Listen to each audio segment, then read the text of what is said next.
News, सच जरूरी है। नमस्कार दर्शकों, मैं शिवा शेख और आप देख रहे हैं MNS न्यूज। आपका स्वागत है। ब्रेक के बाद देश की खबरों में एक नजर डालते हैं हेडलाइंस की ओर। योगी आदित्यनाथ ने डॉक्टर श्यामा प्रसाद मुखर्जी की 125वीं जयंती पर दी श्रद्धांजलि। धर्मशाला में 14वें दलाई लामा का भव्य 90वां जन्मदिन समारोह। मुरादाबाद में मुहर्रम जुलूस और कांवड़ यात्रा के लिए प्रशासन ने कसी कमर।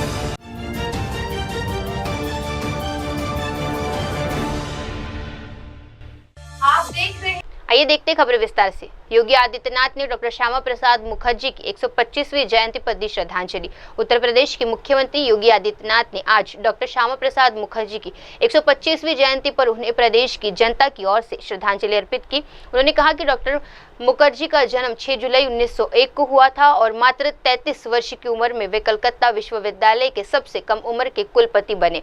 वे एक महान शिक्षाविद और स्वतंत्रता सेनानी थे, जिसकी सेवाएं खासकर बंगाल के अकाल के दौरान अमूल्य रही। भारत माता के महान सपूत,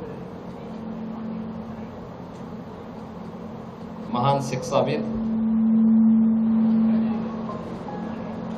प्रखर राष्ट्रवादी राजनेता, स्वतंत्रता संग्राम सेनानी, भारतीय जनसंघ के संस्थापक अध्यक्ष डॉक्टर श्यामा प्रसाद मुखर्जी जी की आज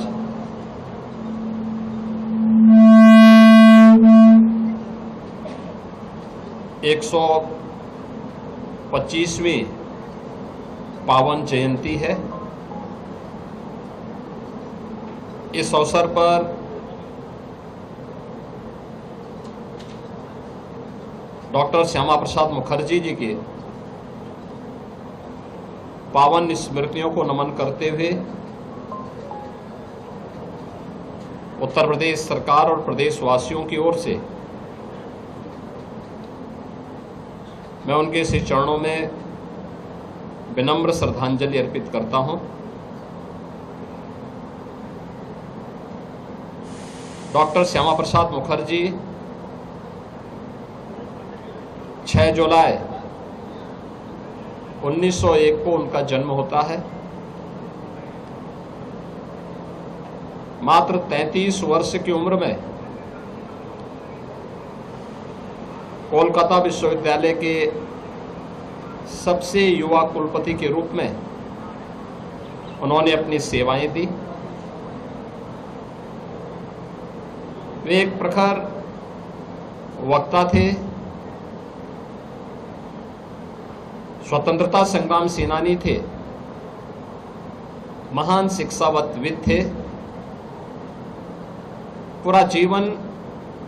आइए बढ़ते हैं अगली खबर की ओर। धर्मशाला में 14वें दलाई लामा का 90वां जन्मदिन समारोह। धर्मशाला में 14वें दलाई लामा के 90वें जन्मदिन के भव्य समारोह के दौरान केंद्रीय मंत्री किरेन रिजिजू ने उन्हें न केवल एक आध्यात्मिक नेता बताया, बल्कि प्राचीन ज्ञान और आधुनिकता के बीच एक जीवंत सेतु बताया। उन्होंने कहा, आपकी पवित्रता और नेतृत्व हम सभी के लिए प्रेरणा का स्रोत है। आपकी उपस्थिति हमारे देश के लिए एक आशीर्वाद है, जिससे दलाई लामा अपनी आर्य भूमि मानते हैं। All my Tibetan brothers and sisters inside India and outside Tibet, ladies and gentlemen. Today, with deep reverence and boundless joy, I join millions around the world in wishing His Holiness the 14th Dalai Lama a most happy and joyful 98th birthday. This is a celebration of a remarkable life dedicated to compassion, wisdom, and non-violence. Your Holiness, you are more than a spiritual leader. You are a living bridge between ancient wisdom and the modern world. For over 7 decades, you have carried the light of Buddha's teachings with humility and clarity, guiding not only followers of Tibetan Buddhism, but people of all faith and backgrounds towards a more compassionate and ethical way of life. In a world strife with conflict, your message embodied in how you continue to lead your life, assume even greater and more urgent significance. It is a matter of pride and honor for India and Indians to have you in our midst. As we mark this milestone, it is important to honor the deep historical relationship between India and Tibet. When the great masters like Santa Rakshita and Padmasambhava journeyed from India to Tibet in 8th century, they planted the seeds of dharma that would flourish in Tibetan soil. These teachings, rooted in profound Nalanda tradition, were preserved, practiced and expanded by generations of Tibetan scholars and yogis. On behalf of people of India and government of India, I bow down at his lotus feet and wish him a very happy birthday and a long life, so that he guides us all and the suffering humanity with this great compassion. Your Holiness is undoubtedly a visionary statesman and a spiritual master whose influence extends to global ethics. His teachings on compassion, mindfulness and interdependence resonate with the people of all faiths and backgrounds. His application of Bodhisattva ideals in modern leadership, combining wisdom, pragya, and compassion, karuna, skill in the use of means in diplomacy, leading by example through Buddhist practical universal practices, is unique. His Holiness the Dalai Lama is one of the most revered, admired and worshipped global spiritual leaders and the most honored guest of India. We feel blessed for his presence here in our country, which he regards as his Arya Bhumi. His Holiness the Dalai Lama profoundly calls himself the son of India, and he is one of the greatest ambassadors of the ancient Indian knowledge. He has always held the view that India can make significant contributions towards world peace through inner peace by utilizing ancient Indian knowledge and combining it with modern education. He has time and again reiterated the need for India to revive its ancient knowledge. आइए बढ़ते हैं अगली खबर की ओर। मुरादाबाद में मोहर्रम जुलूस और कावड़ यात्रा की तैयारियां। मुरादाबाद में इस साल मोहर्रम और कावड़ यात्रा को लेकर प्रशासन ने कड़ी तैयारियां कर रखी है। डीएम अनुज कुमार सिंह ने बताया कि शांति समिति के साथ बैठक कर ताजिए की ऊंचाई और बच्चों की भागीदारी को लेकर सख्त दिशा निर्देश दिए गए हैं। उन्होंने विश्वास जताया कि इस बार की मोहर्रम का त्यौहार पिछले वर्ष की तरह शांतिपूर्ण तरीके से मनाया जाएगा। कावड़ यात्रा के लिए भी प्रशासन पूरी तरह तैयार है। कावड़ मार्ग की स्थिति इस बेहतर बार और सड़क निरीक्षण के बाद भी पीडब्ल्यूडी और नगर निकाय से समस्याओं को दूर करने के में लगे हुए हैं। लोगों ने पूरे रूट का भ्रमण कर लिया है, शहर में भी और अन्य जो कस्बे जहां पे बड़े आयोजन होते हैं उसको हम लोगों ने विजिट कर लिया है। लगातार वहां पे सफाई व्यवस्था का ध्यान रखा जा रहा है। इसके साथ ही साथ लोगों के साथ पीस कमेटी की बैठकें भी हुई, जिसमें उन्हें ताजिए की हाइट को लेके, उसके बाद बच्चों के जुलूस में किस प्रकार से सम्मिलित किया जाना है, पारंपरिक रूट को रखा जाए, आयोजन पारंपरिक रखा जाए, इन सब के संबंध में उन्हें बहुत स्पष्ट दिशा निर्देश दिए गए हैं। मुझे विश्वास है कि पिछले वर्षों की तरह, गत वर्षों की तरह इस बार भी जो मुहर्रम का त्योहार है वो शांतिपूर्ण हम लोग यहाँ पे उसको कराएंगे। इसके साथ ही साथ कांवड़ का जो रूट है, कांवड़ की भी तैयारियां लगातार हम लोग कर रहे हैं। जो रास्ते हैं उसकी स्थिति इस बार काफी बेहतर है। जो अन्य जो छोटी बड़ी जो कमियां रह गई हैं उसको हम लोगों ने कल उसका निरीक्षण किया और उसको लगातार सही करने का काम पीडब्ल्यूडी, एनएच और हमारे जो नगर निकाय हैं वो कर रहे हैं। इसके साथ ही साथ जो हमारे बिजली के पोल हैं जो रास्ते में आते हैं, कोई हादसा न हो उसको देखते हुए उनको इंसुलेटेड प्लास्टिक रैपिंग इत्यादि का काम उसमें किया जा रहा है। जो तार नीचे लटके हुए हैं उनको कसने का काम किया जा रहा है। जो निष्प्रयोज्य बिजली के तार है उसको हटाने का काम किया जा रहा है। रास्ते को प्रकाशमान रखने के लिए व्यवस्था बनाने की कोशिश ग्राम पंचायतों और नगर निकायों के माध्यम से की जा रही है। इसके साथ ही साथ हम लोग जो कांवड़ का जो मेन जो रास्ते हैं उस पे कैमरे भी हम लोग लगवा रहे हैं। कुछ कैमरे गत वर्षों के लगे हुए हैं, उसको क्रियाशील भी कर रहे हैं। इसके साथ ही साथ कुछ ऐसे रास्ते हैं जिसमें रात में जहां पे लेपर्ड इत्यादि की अगर साइटिंग की अगर संभावना रहती है तो उसको भी हम लोग इसमें अकाउंट फॉर कर रहे हैं। कुछ ऐसे व्यक्तियों को भी हम लोगों ने चिन्हित किया है जिनका गत वर्षों में कुछ नेगेटिव रोल रहा है आयोजनों के दौरान, तो उसमें शांति व्यवस्था बनाए रखने के लिए ऐसे लोगों को पाबंद भी करने का काम किया जा रहा है। सर, इसमें जो हाईकोर्ट के निर्देश हैं उनके पालन का भी ध्यान रखा जा रहा है। जो हाईकोर्ट ने जो कांवड़ को लेकर निर्देश दिए हैं, जो सरकार का निर्देश है, सुरक्षा व्यवस्था से लेकर सारी उसमें इंतजाम किया जा रहा है। देखिए, सारी व्यवस्थाएं और सरकार के जितने भी जो निर्देश हैं शासन के, वो सबका अनुपालन विधिवत कराया जाएगा। जो जितने भी जो हमारे डीजेज हैं उनको अपनी हाइट को नियंत्रित रखने के लिए निर्देश दिए गए हैं। साथ ही साथ जो जिस रूट से गुजरते हैं उसके आसपास के रहने वाले लोगों को ध्यान में रखते हुए, उनकी हेल्थ इत्यादि को ध्यान में रखते हुए अपने वॉल्यूम को भी कंट्रोल में रखने के लिए कहा गया है। और मुझे लगता है लोग हमें इसमें इसका समर्थन भी करेंगे। इसके साथ ही साथ जो मुहर्रम का त्योहार है उसमें ताजिए की हाइट को 12 फीट से ऊपर नहीं ले जाने के लिए भी निर्देश दिए गए हैं। तो मेरा मानना है कि हम लोग सभी जितने भी निर्देश हैं उसका अनुपालन कराते हुए शांतिपूर्ण तरीके से इस बार आयोजन करवा पाएंगे।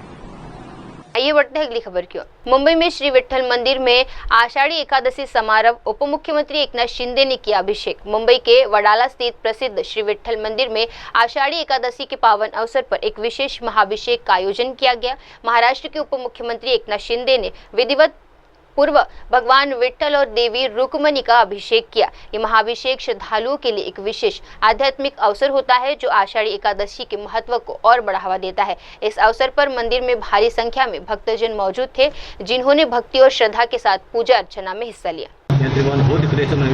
कृष्णपत्नीशमां देवीं माधवीं माधव्यां लक्ष्मीं प्रियसखीं देवीं नमामि चतुर्लभां महालक्ष्मी च विद्महे विष्णुपत्नी च धीमहि तन्नो लक्ष्मीः प्रचोदयात्। श्रीर्वक्षस्यमायुष्यमारोग्यमाभ्याच्छुभमानमह्यते धान्यं पशुं बहुतलाभो शतसंवत्सरान् दीर्घमायुः। ओम शादेवहुर्मनुर्यजनेर्बृहस्पतिरुक्तामदाने शवशद विश्वे देवासु तवाजफ्रेत्मात्रमामाहिमते मधुमनिषे मधुजनिषे मधुवक्षामि मधुवदिशामि मधुमते देवेभ्यो वाचमुद्याशपुषुषेण्यां मनुष्येभ्यस्तं मा देवा अवन्तु शोभाये पितॄन्वदन्तु। ओम नमो रुद्रेभ्यः। ओम शांति शांति शांति। ओम नमस्कार ब्रह्मण्यो भूतोदेशे नमः। नमस्कार सुतनोने बाहुभ्यां दे नमः।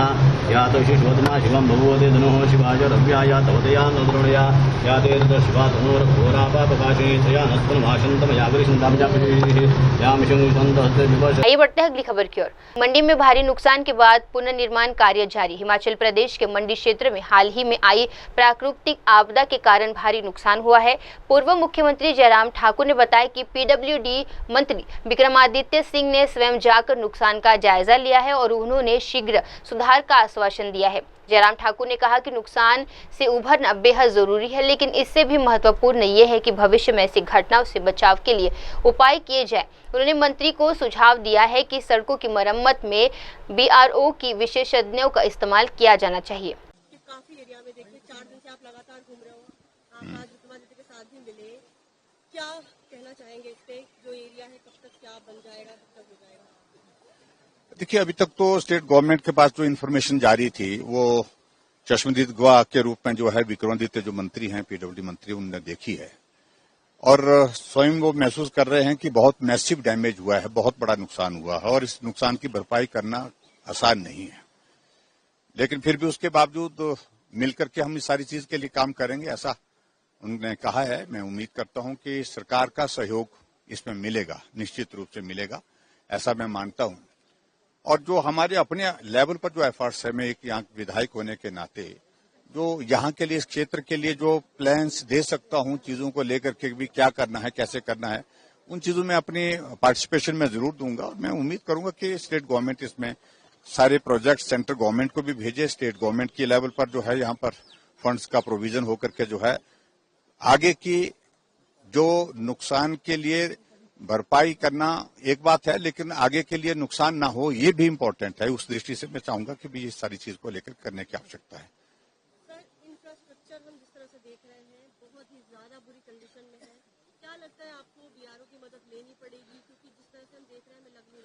न मुझे सिर्फ इतना कहना है कि देखो अब डिपार्टमेंट एक्टिवेट हुए हैं थोड़ा, लेकिन उसके बावजूद भी मैं ये मानता हूं कि जो डैमेजेस हुए हैं, जो रोड इंफ्रास्ट्रक्चर को डैमेज हुआ है, और मैं मंत्री जी से भी इस बात को लेकर के बात कहूंगा कि निश्चित रूप से इसमें बीआरओ की मदद ली जाए, क्योंकि एक्सपर्ट ही है उनकी एक फील्ड में, पर्टिकुलरली जो जहां वैली ब्रिज बनाना है वहां पर फटाफट बनाया जा सकता है, और इसके अलावा रोड को रिस्टोर करने के लिए जो प्रयत्न करने की आवश्यकता है। अभी तो मेन रोड का काम चल रहा है, 5 दिन होने के बावजूद हम एसडीएम हेडक्वार्टर तक अभी तक नहीं पहुंच पाए।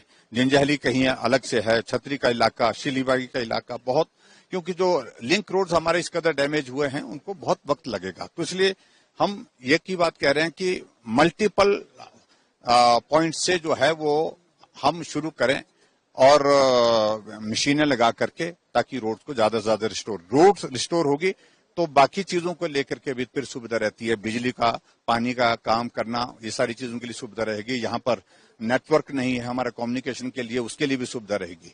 लेकिन सरकार की ओर से इसको फोकस करना है, क्योंकि अभी तक हम कह रहे थे कि बहुत नुकसान हुआ है, लेकिन आज मंत्री जी आए हैं तो मुझे लगता है कि वो पूरा असेसमेंट करने के बाद ठीक जानकारी सरकार को देंगे। आइए बढ़ते अगली खबर की ओर।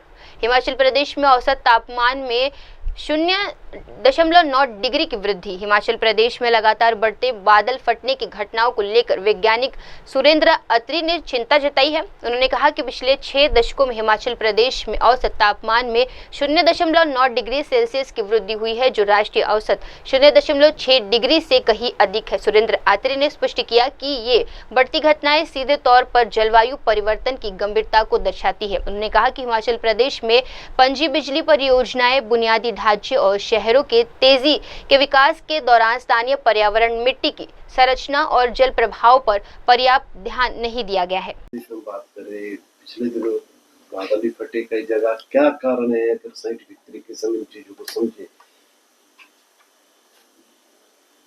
देखिए, पिछले जो हमारे IMD की और हिमाचल प्रदेश में बात करें पिछले दिनों बादल भी फटे कई जगह, क्या कारण है? अगर साइंटिफिक तरीके से इन चीजों को समझे।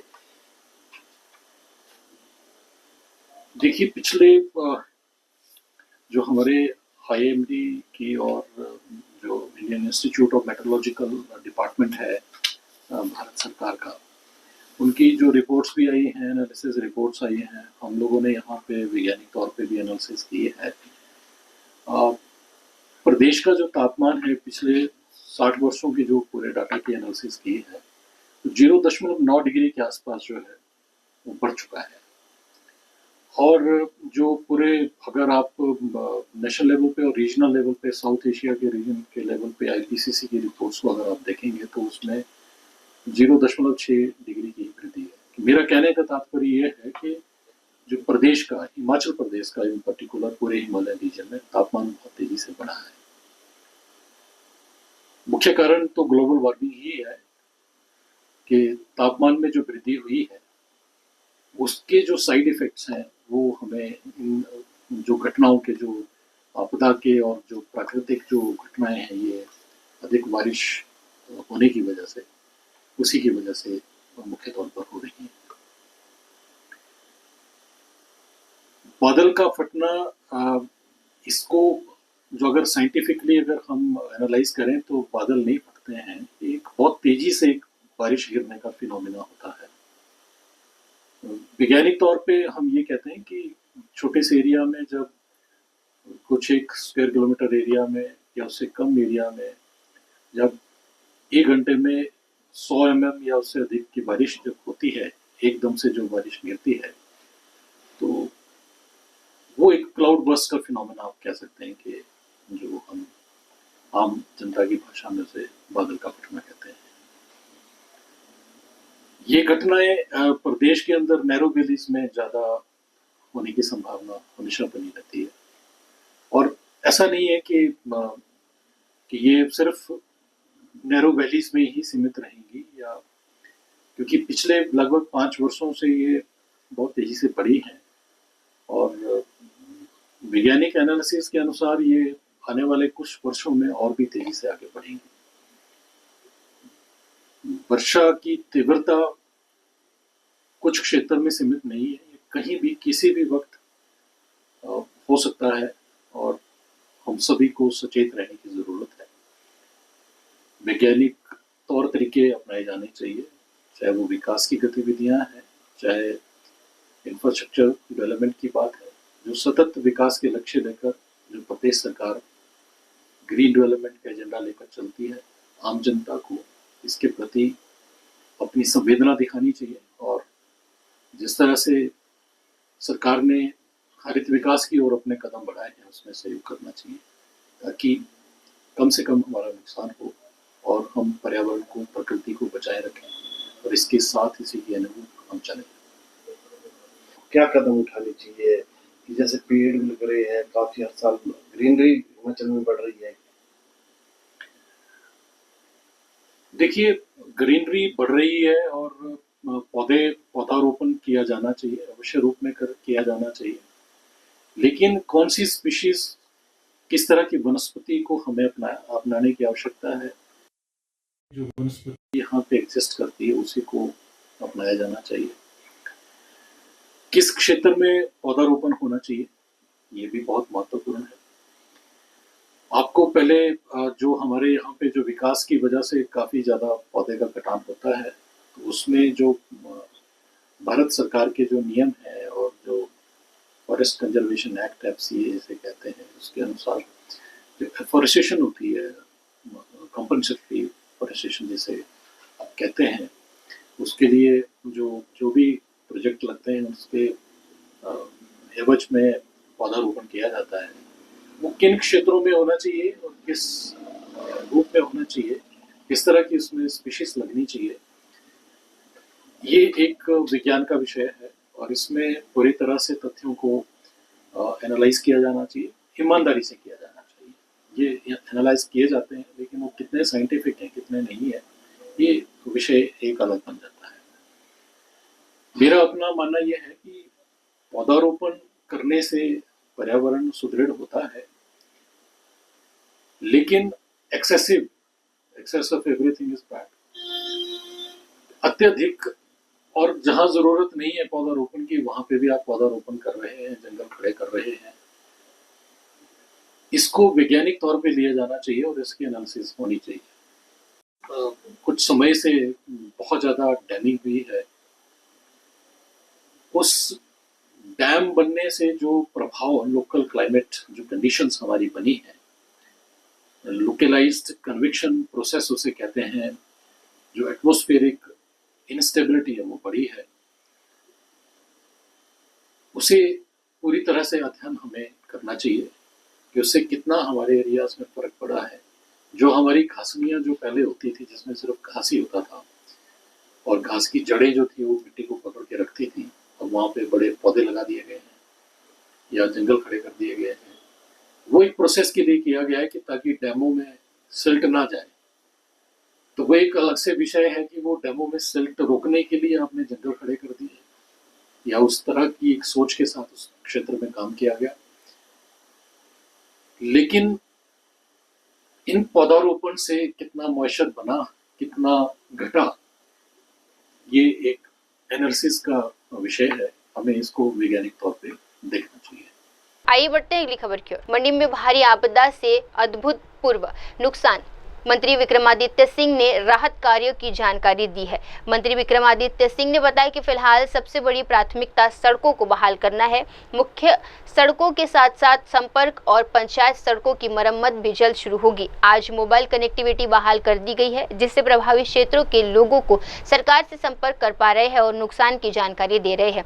मंत्री ने कहा कि राहत कार्य युद्ध स्तर पर चल रहे हैं। JCP की मशीनों के साथ मध्यम से बचाव और मरम्मत कार्य तेजी से हो रहे हैं। जो यहाँ पे जो डैमेज हुआ है अनप्रेसिडेंटेड है, ऐसा आज तक इस इलाके में देखा नहीं गया है। बहुत एक्सटेंसिव डैमेज है, इसमें कोई दो राय नहीं है। मंडी जिला के बहुत इलाकों में हुआ है, मगर इस बारी कॉन्सेंट्रेटेड ये जो है हमारा करसोग में और खास करके सिराज इलाके के अंदर हुआ है। कुछ हमारा निचला जो नाचन का इलाका है वहां पर भी हुआ है। तो हमारा अभी जो सबसे मेन एजेंडा है वो सड़कों की बहाली है। अभी तो जो मेन रोड है आपका थुनाग तक, आगे जंजैरी तक, अभी तो उसी को रिस्टोर किया जा रहा है।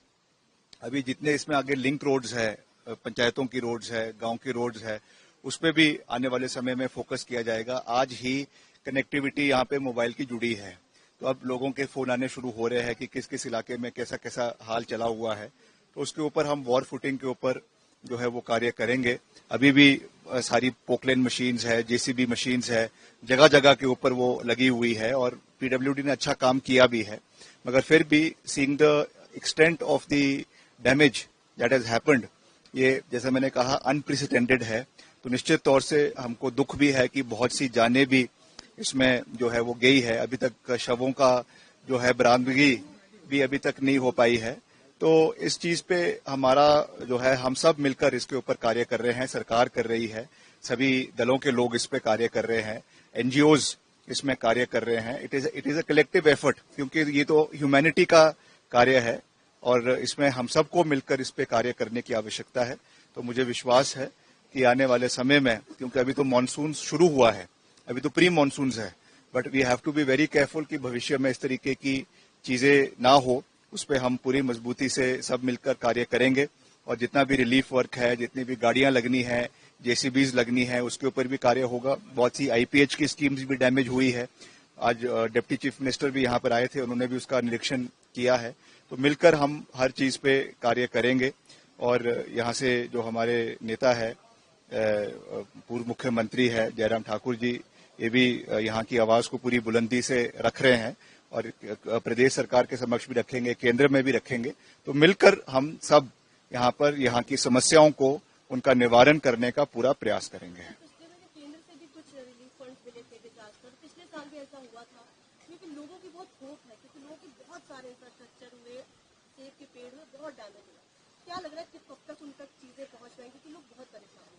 देखिए, अभी थोड़ा इसमें रिलीफ में समय तो लगेगा, और जो आप केंद्र से सहयोग की बात कर रही हैं, निश्चित तौर से वो मिला है, मगर अभी तक वो हमको क्योंकि अगेंस्ट वर्क वो पैसा मिला है, तो अभी जब उसका पूरा हमारा एक यहाँ से रिपोर्ट्स जाएगी, उसके बेसिस पे वो पैसा हिमाचल को मिलेगा। उसमें करीबन जो भी बजट है 1500 करोड़ प्रदेश केंद्र का है, 2500 करोड़ स्टेट का है, तो उस हिसाब से है वो हम भेजेंगे। मगर ये तो नया डैमेज है, तो इसको भी हम इसकी भी रिपोर्ट्स बनाएंगे, आने वाले समय में इसका भी आंकलन किया जाएगा।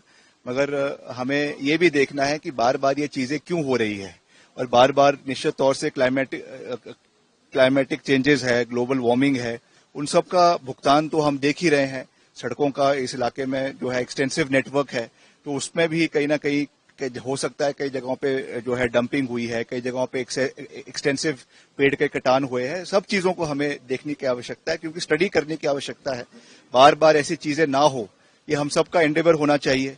हमारा एंडेवर केवल रिलीफ ही नहीं होना चाहिए, मगर उसके साथ साथ उसको प्रिवेंट कैसे किया जाए, वो भी हम सबको मिलकर उस पर ध्यान देने की आवश्यकता है। तो मिलकर हम इन सब चीजों को करेंगे, मगर स्केल निश्चित तौर से बहुत बड़ा है, बहुत से लोगों की जान गई है, हम सबको उसका बहुत दुख है, और मिलकर हम यहाँ की जो रिलीफ वर्क्स है उसको हम करने का प्रयास करेंगे। आज सुबह जो मैंने जानकारी प्राप्त करी थी, करीबन 250 सड़कें हमारे पूरे जो है मंडी सर्कल के अंदर जो है वो बंद थी, उसको भी लगातार खोलने का प्रयास पूरे मंडी जिला के अंदर किया जा रहा है। तो उसको हम निश्चित तौर से सब मिलकर इस पे कार्य पूरा करेंगे। आइए बढ़ते अगली खबर की ओर। श्रीनगर में मोहर्रम जुलूस के दौरान एलजी मनीष सिन्हा की सहायता। श्रीनगर में मोहर्रम जुलूस के दौरान जम्मू कश्मीर के राज्यपाल और लेफ्टिनेंट गवर्नर मनोज सिन्हा ने समाज के विभिन्न वर्गों की सेवा में आगे आकर तीर्थयात्रियों को पानी की बोतलें और अन्य आवश्यक सामग्री वितरित की है।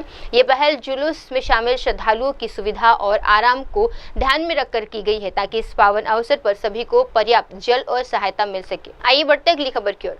महाराष्ट्र विधानसभा में कांग्रेस नेता विजय वडेट्टीवार का बयान। महाराष्ट्र विधानसभा में कांग्रेस के नेता विजय वडेट्टीवार ने स्पष्ट किया कि उनकी पार्टी ने कभी हिंदी का विरोध नहीं किया है।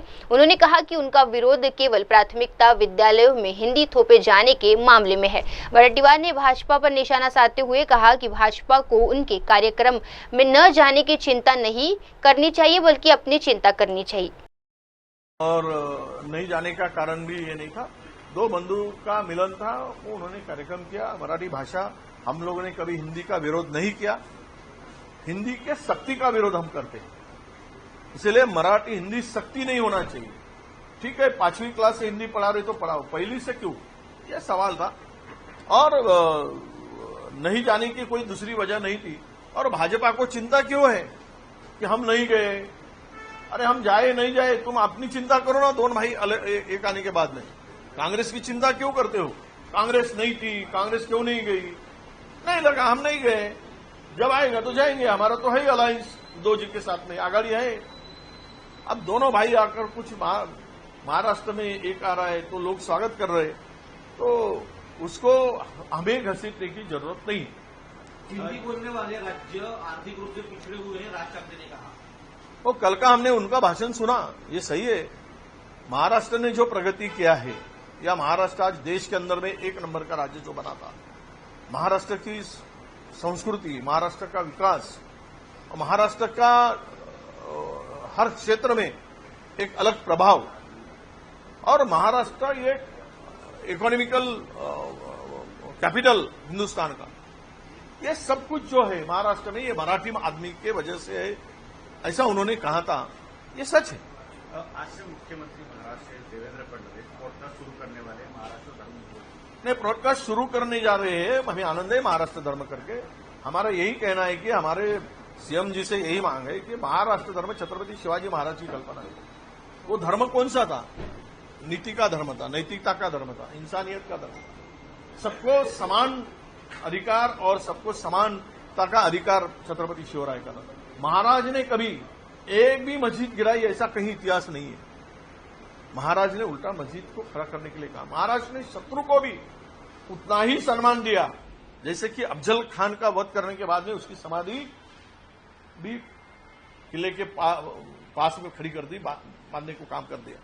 तो ये जो था महाराज का बड़ा दिया, महाराज की नीति थी कि किसानों को कुछ दुख न पहुंचे। किसानों को अगर हम लोग लड़ाई के लिए बाहर निकलते तो किसान के फसल को हाथ नहीं लगाए। यहां के महिलाओं को भी मां के समान उनको रखे, ये वो धर्म की बात थी। महाराष्ट्र धर्म छत्रपति शिवराय का वो धर्म था। वही धर्म के लिए अगर काम करते हैं तो बड़ा आनंद है, और वो धर्म छोड़कर वोट का धर्म करते हैं तो फिर जनता देखेगी। आइए बढ़ते हैं अगली खबर की ओर। संजीवनी मामले में गहलोत और शेखावत के बीच विवाद। संजीवनी मामले को लेकर केंद्रीय मंत्री गजेंद्र सिंह शेखावत से हुई कहासुनी के बाद राजस्थान के पूर्व मुख्यमंत्री और कांग्रेस नेता अशोक गहलोत ने अपना पक्ष रखा है। गहलोत ने कहा कि उन्होंने हाईकोर्ट के फैसले के बाद जो ट्वीट किया था वे दोहराया है, क्योंकि उसमें पूरी बात शामिल है। उन्होंने बताया कि सरकार बदलने के बाद भी 2 रिपोर्ट बनाई और क्लिक चिट दी गई है। हाईकोर्ट ने इस फैसले को रद्द नहीं किया बल्कि राहत दे दी है। गहलोत ने कहा कि उन्होंने नाम सार्वजनिक इसलिए किए क्योंकि वे गरीब लोग हैं और उनके कंपनी को बढ़ावा देने के सबूत मौजूद है। उन्होंने जोर देकर कहा कि कोई गलत काम नहीं किया गया है। उसका मैंने जवाब तो दिया, अभी ट्वीट किया मैंने, क्योंकि मैंने जब हाईकोर्ट का फैसला हुआ था तब जो ट्वीट किया मैंने वापस को रिपीट किया, उसमें सब बात आ जाती है, सब बात आ जाती है। और इतना ही मैं कहना चाहूँगा कि सरकार बदलते ही 2 महीने में नई रिपोर्ट बन गई और इनको दे दी क्लीन चिट। तो हाईकोर्ट ने कोई जब ये गए थे 482 के अंदर 482 में आना पड़ता है एफआईआर को पेश कराने के लिए, हाईकोर्ट ने उसको पेश नहीं किया।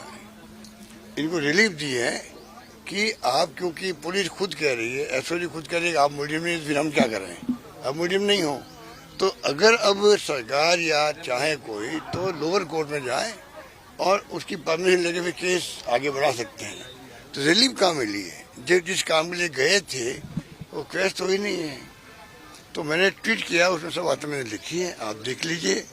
और फिर मैं कहना चाहूँगा, सवाल ये नहीं है कि माफ़ी दे नहीं दे, माफ़ी मांग कौन रहा है। मैंने तो कहा उनको चाहिए, जब सच्चाई इनको मालूम पड़ गई कि जो डॉक्यूमेंट लिखा हुआ था, जो डॉक्यूमेंट हमारे वक्त में हाईकोर्ट में पेश हुआ है एसओजी का, उसके अंदर इनके नाम थे, इनके परिवार वालों के नाम थे, इनका खुद का नाम था, वो मैंने खाली पब्लिक किया था। क्योंकि मेरे पास जो लोग आते थे ऐसे गरीब लोग हैं, आप अगर देख लो उनको लगे कि क्या इन्होंने जमीनें बेची होगी, गहने बेचे होंगे पुराने जमाने के, पेंशन मिली होगी, वो तमाम इन्होंने बेच करके पैसा जमा करवाया हमें अच्छा पैसा मिल जाएगा। और प्रमोट ये खुद करते थे, उस कंपनी को प्रमोट करने के प्रमाण है, खबरें आ चुकी है, ये इस प्रकार की उनके आह्वान करते हो पब्लिक को, तो सबको मालूम है। तो मैंने इनको रिक्वेस्ट करी थी कि क्यों नहीं हम लोग मिलके, जब आप निर्दोष कहते हो अपने आप को, हम दोनों मिलके बातचीत करें। हम जाएं, बाड़मेर जा सकते हैं, जोधपुर जाएं, और कोई जिले में मान लो बड़ी संख्या में लोग हैं, वहाँ जाके उनको विश्वास दिलाएं। हम सब मिलकर के आपको रिलीफ कैसा मिले, पैसा वापस कैसे आए, उस दिन हम मिलके काम करिए। मैंने ऑफर दी, इसमें क्या गलत काम किया। दूसरी बात मैं कहना चाहूँगा, अगर मान लो कांग्रेस सरकार के वक्त में नीयत खराब होती, तो जैसे इन्होंने 2 महीने में फैसला कर लिया, रिपोर्ट नहीं बना दी और इनको क्लीन चिट दे दी, अगर ऐसा ही तरीका हम अपनाते, हमने तो 2 साल लगाए होंगे, अगर नीयत खराब होती तो 2 महीने वाली रिपोर्ट इनकी तरह तैयार होकर के कई लोग जेल जाते हैं। इनको पता नहीं लगता जो आज बोल रहे हैं ये, इनको पूछो, हमने कोई ऐसा काम नहीं किया। हम इनके परिवार की महिलाओं को कोई तक नहीं करना चाहते थे, इसलिए कोई एसओजी आगे भी नहीं बढ़ी, क्योंकि हमारे यहाँ एक रिवाज है भाई, महिलाओं को नहीं उसको टच करना चाहिए, क्योंकि महिलाएं तो जो पुरुष कहता है वैसे वो पैसे जमा करती है। तो महिलाओं का क्या दोष है, इनकी माँ का क्या दोष है, इनकी पत्नी है या इनके जो और भी साले वाले भी मेरे ख्याल उसके अंदर है। तो हमने तो खाली बस जांच की थी, जांच पूरी नहीं, उसके पहले चले गए हाईकोर्ट के अंदर एफआईआर को ट्रेस करने, कहता है 482 के अंतर्गत कि मेरी एफआईआर को आप ट्रेस कर दीजिए।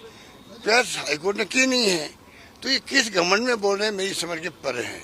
मैं इनको फिर कहना चाहूँगा, अगर आप निर्दोष है तो हम साथ निकलें, बातचीत करें, और जो लोग पीड़ित थे उनको जाके मिलें, और जो संघर्ष समिति है उनको विश्वास में लेना भाई हम आपका साथ देना तैयार है।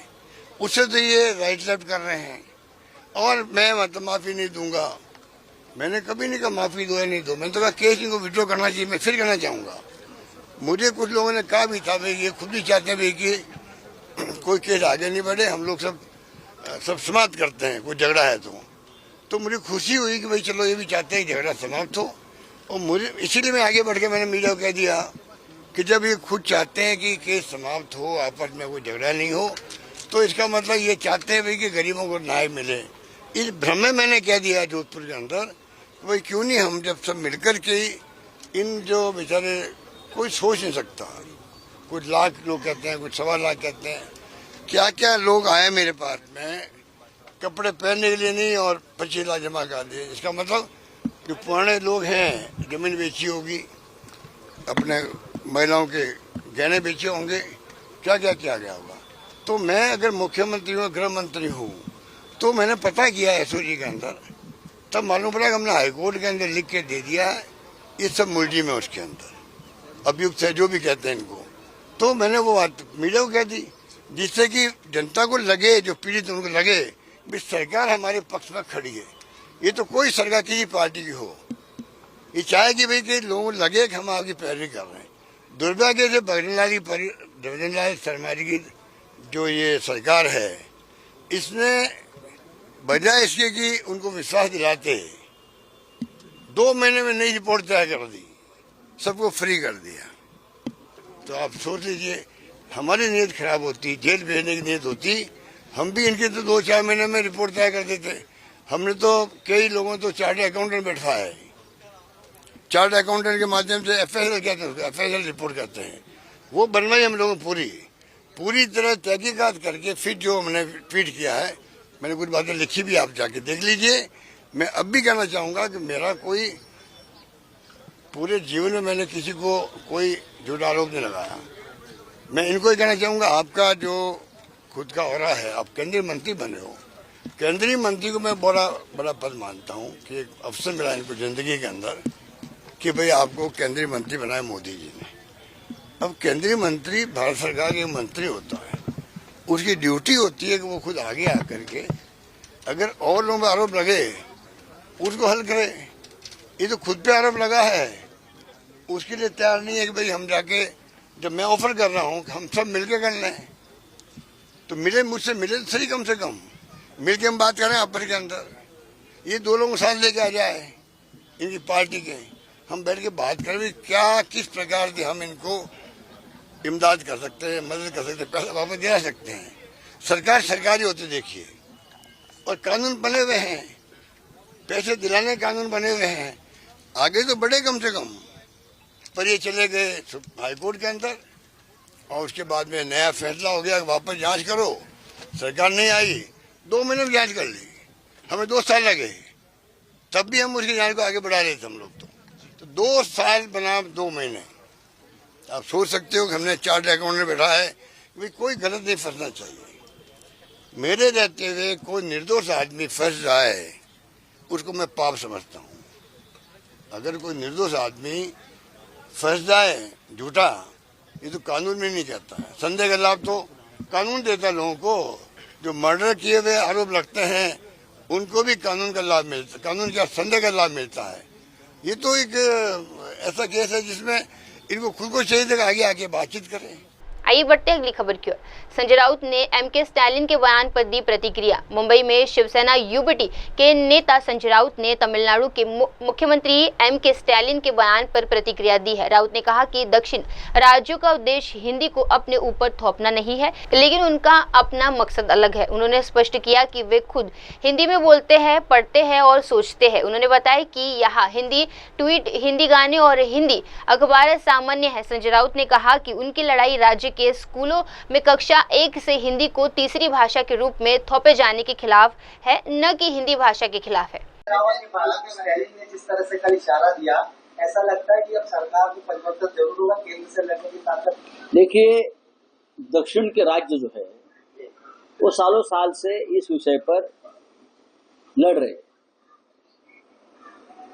और उनकी जो भूमिका है वो आज की नहीं है कि हमारे ऊपर हिंदी मत थोपिए, लेकिन उसका मतलब है कि हिंदी हम बोलेंगे ही नहीं।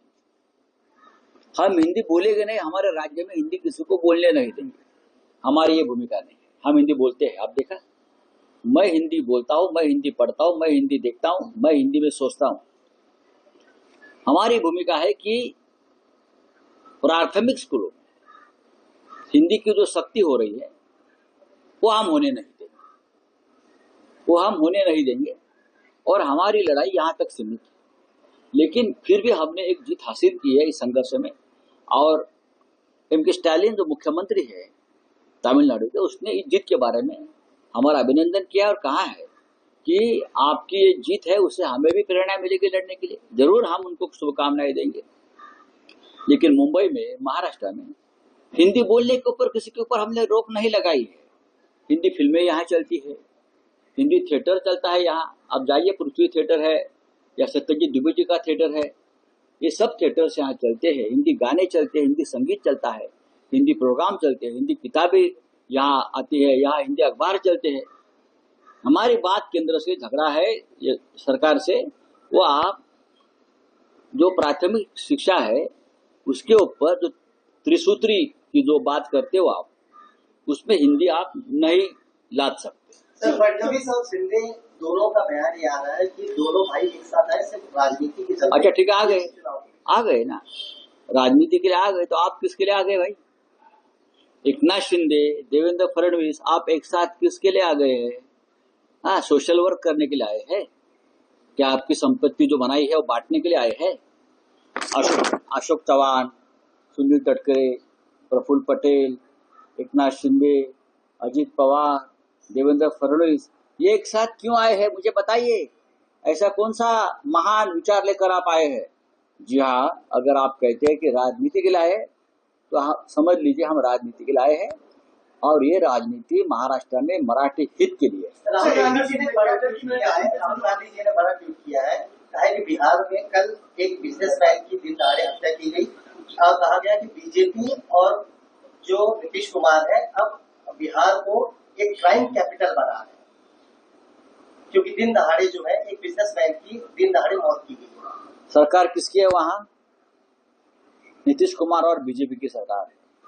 और मैं देखता हूँ बिहार में आजकल पटना में, पटना के आसपास इस प्रकार के हत्याएं, फिरौती, अपहरण के जो अपराध है बढ़ गए हैं। तो ये बात राहुल गांधी जी ने सही कही है। आइए बढ़ते हैं अगली खबर की ओर। वर्ली डोम में विजय मोर्चा ठाकरे भाइयों का 20 साल बाद संगम। मुंबई के वर्ली डोम में आयोजित विजय मोर्चे में 20 साल बाद ठाकरे परिवार के दोनों प्रमुख नेता उद्धव ठाकरे और राज ठाकरे एक मंच पर एकत्रित हुए। इस खास मौके पर दोनों भाइयों ने मिलकर छत्रपति शिवाजी महाराज की प्रतिमा पर हार चढ़ाकर अपनी श्रद्धांजलि अर्पित की। ये एक ऐसा क्षण था जिससे राजनीतिक और सामाजिक जगत में उत्सव और एकजुटता की नई लहर दौड़ गई है। कार्यक्रम के दौरान राज ठाकरे ने जनता को संबोधित करते हुए कहा, मुझे हिंदी भाषा बुरी नहीं लगती, कोई भी भाषा बुरी नहीं होती, चाहे वे हिंदी हो, गुजराती हो या बंगाली हो। किसी भी भाषा को खड़ा करने में वर्षों की तपस्या लगती है। सन्माननीय उद्धव ठाकरे,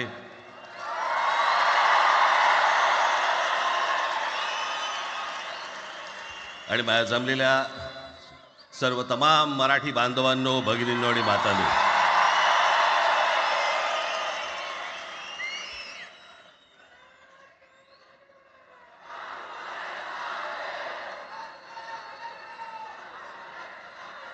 खरं तर दोघांची भाषणं संपली ना की एकत्र आरोळ्या ठोका.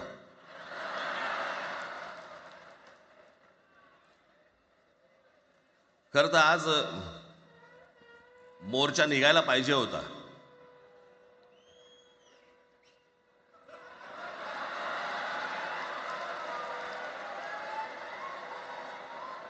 तोंडानेच आहे ना.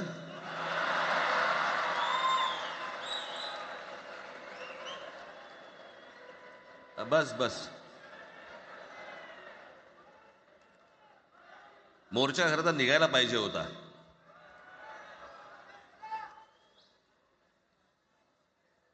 मराठी माणूस कसा सर्व बाजूने एकवटतो याचं एक चित्र मोठ्या प्रमाणावरती उभं राहिलं असतं.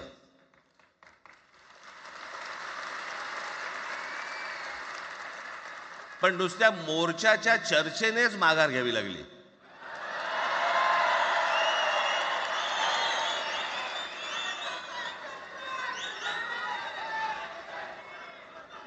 खरं तर आजचाही मेळावा हा खरं तर शिवतीर्थावरती मैदानात व्हायला पाहिजे होता.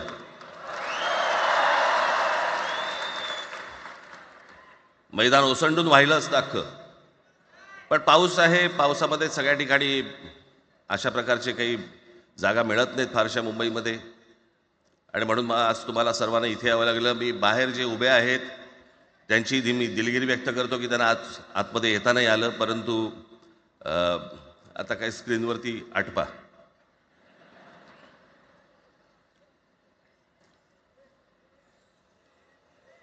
मी माझ्या मुलाखतीमध्ये एक म्हटलं होतं की त्याच्यातनं या सगळ्या गोष्टी खरं तर सुरू झाल्या. आणि मी असं म्हटलं होतं की कोणत्याही वादापेक्षा आणि कुठच्याही भांडणापेक्षा महाराष्ट्र मोठा आहे.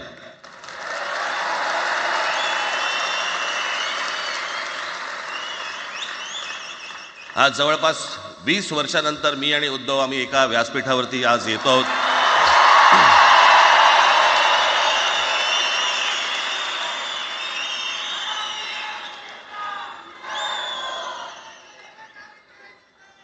जे माननीय बाळासाहेबांना जमलं नाही, जे अनेकांना जमलं नाही, आम्हाला दोघांना एकत्र आणायचं, ते देवेंद्र फडणवीसला जमलं.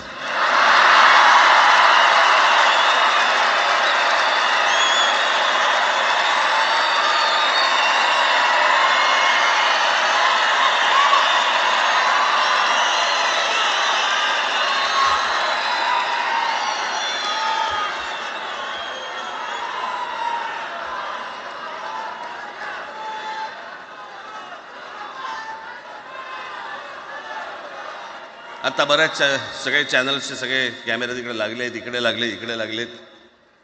आता संध्याकाळी सगळं सुरू होईल. आता काय वाटतं, काय दोघांची बॉडी लँग्वेज कशी होती? कोणी कमी हसलं का, कोणी जास्ती हसलं का, कोणी बोलतायत का? आपल्याकडे मूळ विषय सोडून इतर गोष्टींमध्येच फार रस असतो अनेकांना. खरं तर आजचा हा मेळावा, मोर्चालाही तीच घोषणा होती, आजच्या मेळाव्यालाही तीच घोषणा आहे की कुठचाही झेंडा नाही, मराठी हाच अजेंडा.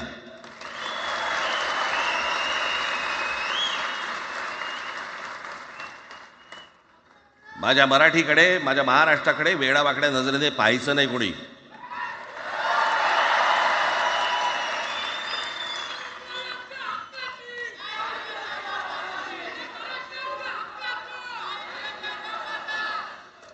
ठरलं ना आपलं, सगळ्यात शेवटी द्यायच्या घोषणा. बसा, शांत बसा. खरं तर हा प्रश्नच अनाठाई होता, काही गरजच नव्हती. हे कुठून अचानक हिंदीचं आलं मला काही कळलं नाही. मला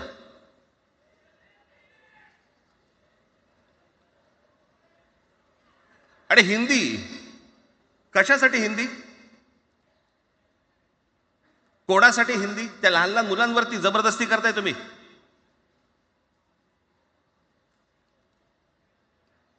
कोणाला विचारायचं नाही, शिक्षण तज्ञांना काही विचारायचं नाही, कोणाला काही विचारायचं नाही. बस आमची सत्ता आहे, आमच्याकडे बहुमत आहे, आम्ही लादणार. तुमच्या हातात सत्ता असेल ती विधान भवनात,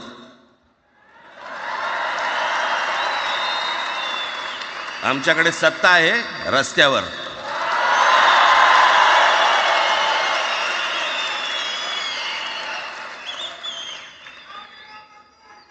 एक पत्र लिहिलं, 2 पत्र लिहिली,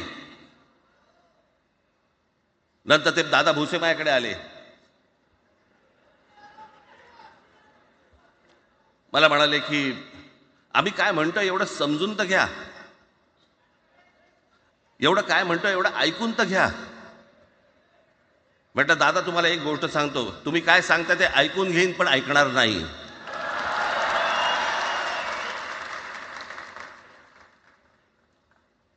मराठीच्या विषयामध्ये त्याच्यात तुम्ही तिसरी भाषा लादताय, त्रिभाषा सूत्र. कुठलं त्रिभाषा सूत्र आणलं? त्रिभाषा सूत्र ज्या वेळेला आलं ते फक्त सेंट्रल गव्हर्नमेंट आणि राज्य सरकार, केंद्र सरकार आणि राज्य सरकार यांच्यामधल्या दुव्यासाठी म्हणून हे त्रिभाषा सूत्र फक्त आणलं. आज कोर्टातही नाही, तुम्ही हायकोर्टात जा, सुप्रीम कोर्टात जा, इंग्रजीमध्ये सगळ्या गोष्टी होतात. कुठे आहे त्रिभाषा सूत्र?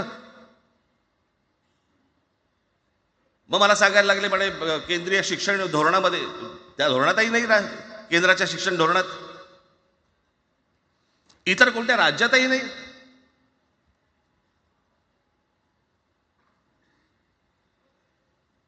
महाराष्ट्रात प्रयोग करून पाहिला तरी दक्षिणेची राज्य तर हिंग लावून विचारत नाही त्यांना. पण महाराष्ट्र ज्या वेळेला पेटून उठतो त्यावेळेला काय घडतं आणि काय होतं हे आज राज्यकर्त्यांना समजलं असेल. त्याशिवाय का माघार घेतली?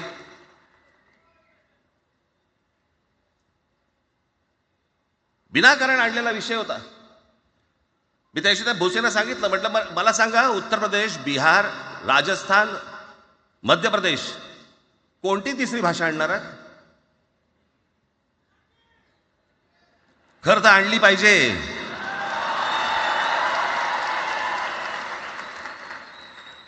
गंमत बघा, हिंदी भाषिक राज्य आहेत ती आर्थिकदृष्ट्या मागास, आणि हिंदी न बोलणारी जी राज्य आहेत ती आर्थिकदृष्ट्या प्रगत, आणि वर आम्ही हिंदी शिकायचं. यांना हिंदीतून राज्य नाही सांभाळता आली, यांना राज्यांचा विकास नाही करता आला. जे हिंदी बोलत नाहीत त्या राज्यांमध्ये, हिंदी बोलत असलेल्या राज्यांमधनं नोकरी धंद्यासाठी लोक इकडे येत आहेत आणि हे म्हणतात हिंदी शिका. कोणासाठी शिकायचं? 5वी नंतर काय हिंदी चित्रपट सृष्टीमध्ये जाणार आहेत पोरगा? कोणासाठी शिकायचं? हिंदी भाषेबद्दल मला वाईट नाही वाटत, भाषा कोणतीही श्रेष्ठच असते, उत्तमच असते. मग ती मराठी असेल, गुजराती असेल, तामिळ असेल, पंजाबी असेल, बंगाली असेल, हिंदी असेल, अजून कुठचीही असेल. एक भाषा उभी करायला खूप प्रचंड तपश्चर्या लागते, खूप लोकांची मेहनत असते. एक लिपी उभी करायला खूप प्रचंड ताकद लागते.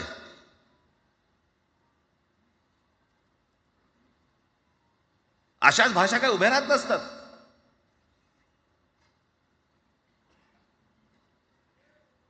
आणि हे भाषेचं नवीन कुठून आणलं? त्या दिवशी ते अमित शहा म्हणाले ज्याला इंग्रजी येतं त्याला पुढे म्हणे लाज वाटेल, म्हणे मला इंग्रजी येतं. अरे तुम्हाला नाही येत?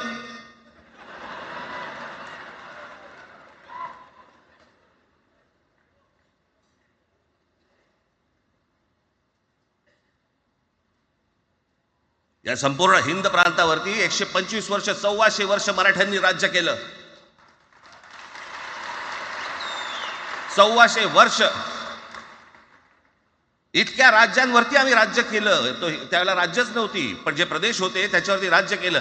आम्ही मराठी लादली गुजरातवरती, मध्य प्रदेशवरती, राजस्थानवरती, पंजाबवरती, इतर सगळ्या प्रांतांवरती जिथे जिथे म्हणून अटोकपर्यंत पोहोचले होते मराठा साम्राज्य, आम्ही लादली.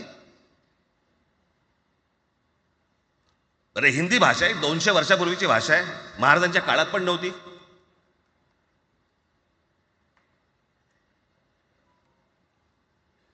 कशासाठी आणि कोणासाठी आणि काय करायचे नेमकं?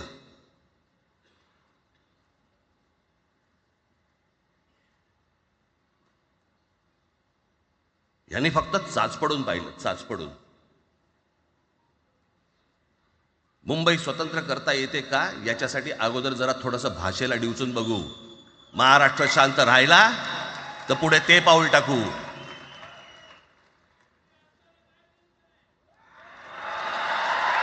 कोणाची माय व्हॅली आहे त्यांनी महाराष्ट्राला हात घालून दाखवावा, मुंबईला हात घालून दाखवावा.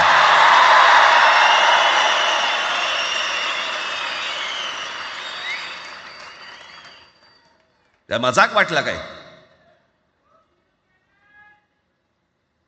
आम्ही शांत आहोत याचा अर्थ गांडू नाही आहोत.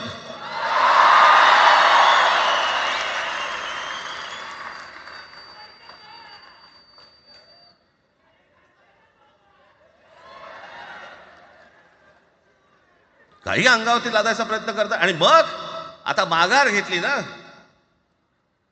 मग माघार घेतली त्याचं काय करायचं? मग वेगळ्या ठिकाणी वळवा सगळं प्रकरण. वेगळ्या ठिकाणी म्हणजे कुठे?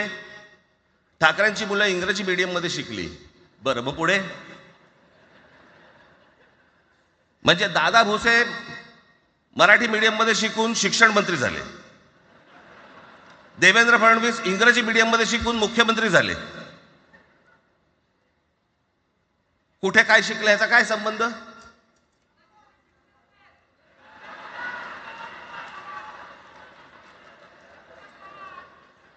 अहो कोणाकोणाची मुलं इथे परदेशामध्ये शिकतायत, याद्या आहेत आमच्याकडे. त्याचं काय करणार आहात तुम्ही?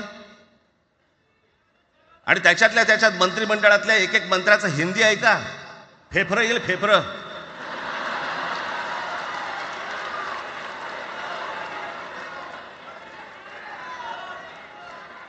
हे असले प्रश्न महाराष्ट्रातच विचारले जातात. आता मी तुम्हाला अजून एक गोष्ट सांगतो.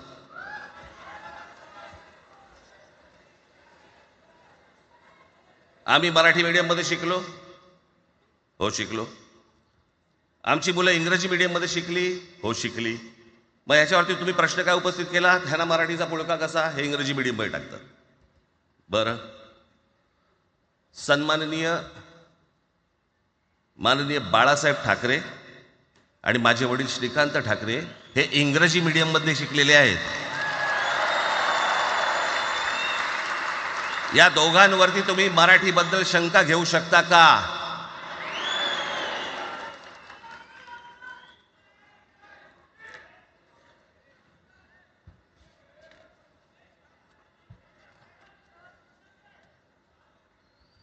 Lalkrishna Advani Saint Patrick high school Christian missionary school मध्ये शिकले. हिंदुत्वावर शंका घेऊ का त्यांच्या? कॉन्व्हेंट स्कूल मध्ये शिकलेले आहेत अडवाणी. दक्षिण भारतामध्ये बघा, तमिळच्या प्रश्नावरती तेलुगूच्या प्रश्नावरती कडवटपणे समोर येऊन उभे राहतात. कोण विचारते तर ना तुमची मुलं कुठे शिकली आणि तुम्ही कुठे शिकलात.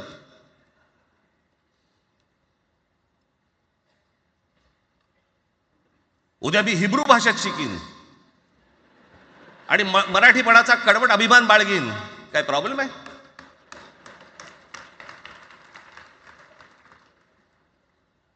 मी आता तुमच्याकडे दक्षिणेतले इंग्रजीमध्ये मी अगदी थोडक्यात यादी आणली आहे. दक्षिण भारतातील इंग्रजी माध्यमात शिकलेले नेते आणि अभिनेते: जयललिता दोवेंतो English medium school, Stalin English medium school लायला, Kanimozhi presentation convent school, Udhayanidhi म्हणजे करुणानिधींचा नातू डॉन बॉस्को, चंद्रबाबू नायडू वडील इंग्लिश टीचर होते, शिक्षण इंग्रजी माध्यमात झालं. पवन कल्याण आंध्र उपमुख्यमंत्री, शिक्षण सेंट ॲन. नारा लोकेश NTRचा नातू, चंद्रबाबूंचा मुलगा, Stanford school. Kamal Haasan Santhome high school. अभिनेता विक्रम मॉटफोर्ड स्कूल. अभिनेता Surya English medium. AR Rahman आधी पद्मशेषाद्री बालभवन आणि नंतर मद्रास क्रिश्नरी हायस्कूल. परवा दिवशीचा एक प्रसंग सांगतो. एका व्यासपीठावरती तामिळनाडूमध्ये AR रहमान व्यासपीठावरती उभे होते. काहीतरी कार्यक्रम होता. त्या बाई तामिळमध्ये बोलत होत्या. अचानक ती बाई हिंदीत बोलायला लागली. त्याच्यावरती रहमानने तिच्याकडे असं बघितलं, बोलला हिंदी, आणि व्यासपीठावरनं खाली उतरला.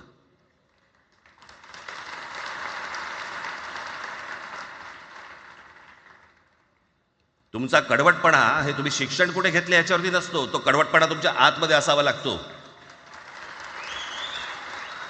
म्हणजे बाळासाहेब इंग्रजी मीडियममध्ये शिकले, इंग्रजी वर्तमानपत्रामध्ये व्यंगचित्र काढायचे, पण मराठीचा अभिमान याच्या बाबतीत कधी तडजोड नाही केली.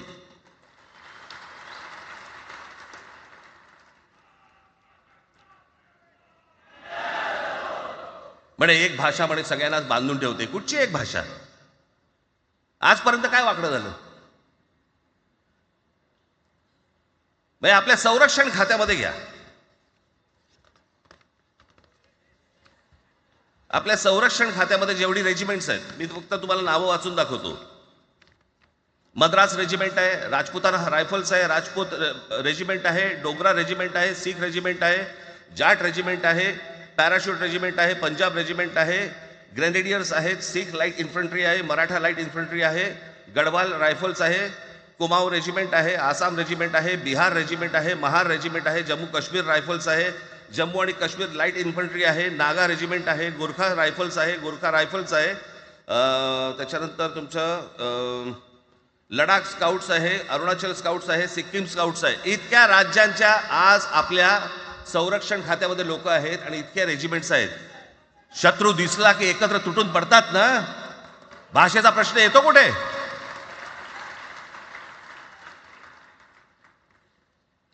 या देशामध्ये जेव्हा भाषावार प्रांतरचना झाली तीच या गोष्टींसाठी झाली ना, की प्रत्येक भाग तसे भाषांचे होते म्हणून. मग या सगळ्या गोष्टी का सुरू केल्यात तुम्ही? कशासाठी सुरू केल्यात? काय याच्या मागचं राजकारण? आत्ता सांगून ठेवतो. आज तुम्ही सगळेजण मराठी म्हणून एकत्र आलात. आज महाराष्ट्रामधला तमाम मराठी आज मराठी म्हणून एकत्र आला. टाळ्या वाजू नका. मी काय सांगतोय नीट ऐका. याचा पुढचं राजकारण ह्यांचं पुन्हा तुम्हाला जातीमध्ये विभागायला सुरुवात करतील. पुन्हा हे जातीचं कार्ड खेळायला सुरुवात करणार. मराठी म्हणून तुम्हाला कधी एकत्र येऊ देणार नाहीत. हे जातीपातीमध्ये विभागायला सुरुवात करतील. आता हे सुरू केलं. काल कोणीतरी ते व्यापाऱ्याच्या कानफडीत मारली मीरा भाईंदरला. त्याच्या काय इथे लिहिलं होतं काय गुजराती?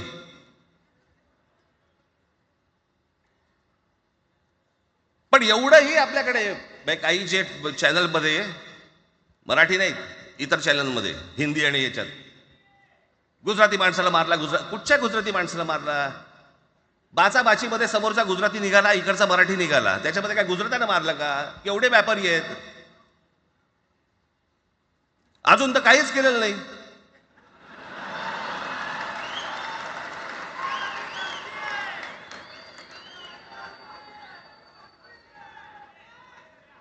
अर्थात त्यांना मराठी आली पाहिजे याच्याबद्दल वाद नाही.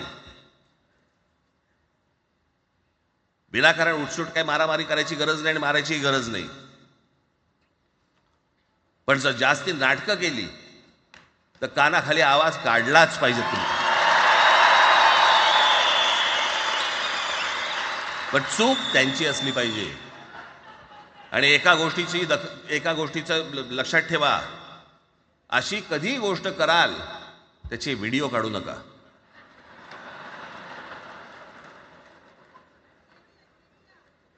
आपल्यामध्येच त्यांना कळलं पाहिजे. कळलं का? मारणारा कधी सांगत नसतो, मार खाणारा सांगत असतो मला मारला म्हणून. त्यांना सांगू देत. पण याचा अर्थ उठसूट कोणालाही उगाच मारायचं काही कारण नाहीये. अनेक लोक आहेत, अनेक गुजराती लोक आहेत, माझ्या अनेक परिचयाचे आहेत. माझे एक मित्र आहेत नयन शाह म्हणून, त्याला मी गुजराठी म्हणतो. तुमचा विश्वास बसणार नाही इतकं अप्रतिम मराठी तर बोलतोच, विनोदाचंही अंग आहे. आणि शिवाजी पार्क मैदानामध्ये फिरताना कानाला हेडफोन लावून पु ल देशपांडे ऐकणारा गुजराती आहे.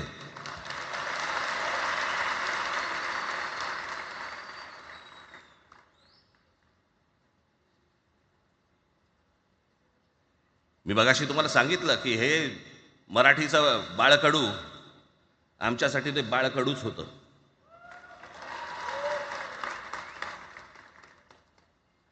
मी मागे एक प्रसंग सांगितला होता, आज मुद्दामून तो प्रसंग सांगतो आपल्याला की हे आमच्या धमन्यांमध्ये आलं कुठून. मी एवढा महाराष्ट्रासाठी मराठीसाठी कडवट का झालो. लहानपणापासूनचे अनेक प्रसंग आहेत माननीय बाळासाहेबांबरोबरचे, पण मी एक प्रसंग कधीही विसरणार नाही. आणि तो 1999 सालचा आहे. त्या 1999 साली शिवसेना भारतीय जनता पक्षाची युती सरकार येणार अशी परिस्थिती होती.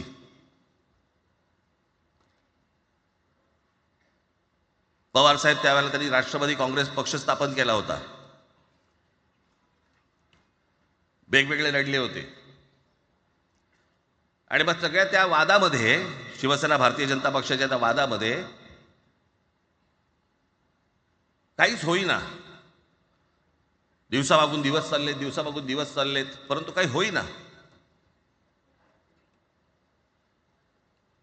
एके दिवशी मी मातोश्रीला खाली बसलो होतो, दुपारची वेळ होती. अचानक 2 गाड्या लागल्या. साधारणपणे 3:30-4 वगैरे वाजले असते. ते जरा वेळेला नाव विसरतो मी, पुण्याचं कोणतो जावडेकर, प्रकाश जावडेकर आणि काही मंडळी आली. मला म्हणाले राज बाळासाहेबांना अर्जंट भेटायचंय. बऱ्याच वर्षानंतर राज आणि माझी भेट व्यासपीठावरती झाली. आता पंचायत अशी आहे की त्यांनी मला सन्माननीय उद्धव ठाकरे असं बोललेलं आहे.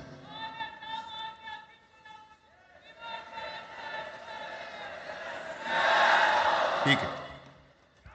आणि साहजिकच आहे की त्याचंही कर्तृत्व आपण सर्वांनी पाहिलेलं आहे.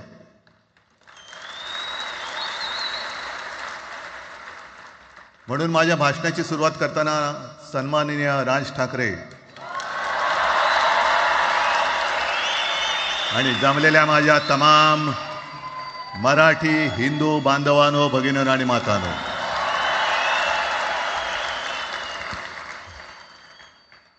अप्रतिम मांडणी राजनी केलेली आहे. माझ्या भाषणाची काय आवश्यकता आहे असं मला वाटत नाही. कारण आजच्या कार्यक्रमाची घोषणा झाल्यानंतर साहजिकच आहे सगळ्यांचं लक्ष हे आज भाषणाकडे आहे. पण वैयक्तिक मला असं वाटतं की आज आमच्या भाषणांपेक्षा आमचं एकत्र दिसणं हे महत्त्वाचं आहे. सर्वप्रथम मी इकडे समोर सगळेजण बसलेत. ज्यांनी मराठी भाषेसाठी पक्षभेद विसरून एक मराठी माणसाची वज्रमूठ दाखवली, त्या सगळ्यांना धन्यवाद देतोय. दीपक पवार पण त्याच्यात आहेत, सगळेच आहेत, मुणगेकर साहेब आहेत, सुप्रियाताई आहेत, सगळेच आहेत. कोणाकोणीची नाही. महादेवराव बसले. महादेवराव आपल्याला सुद्धा बऱ्याच वर्षांनी पाहिलं. काय वेळेला काय जानकर बी अंजान होते, असं होतं. पण एक गोष्ट नक्की की आमच्या दोघांमध्ये जो काही अंतरपाठ होता तो आनाजी पंतांनी दूर केला.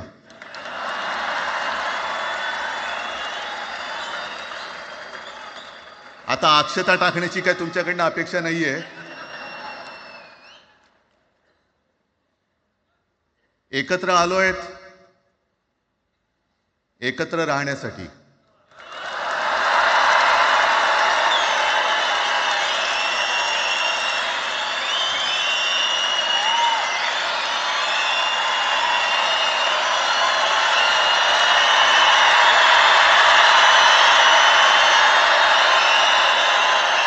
आणि मला कल्पना आहे,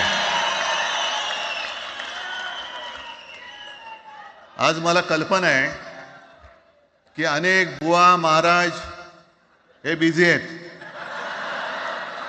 कोण लिंब कापतंय, कोण टाचण्या मारतंय, कोण गावी जाऊन अंगारे दुपारे करत असेल, रेडे कापत असतील. त्या सगळ्यांना सांगतो, या सगळ्या भोंदूपणा विरुद्ध माझ्या आजोबांनी लढा दिला होता आणि त्यांचे आम्ही वारसदार म्हणून तुमच्यासमोर उभे ठाकलेलो आहोत.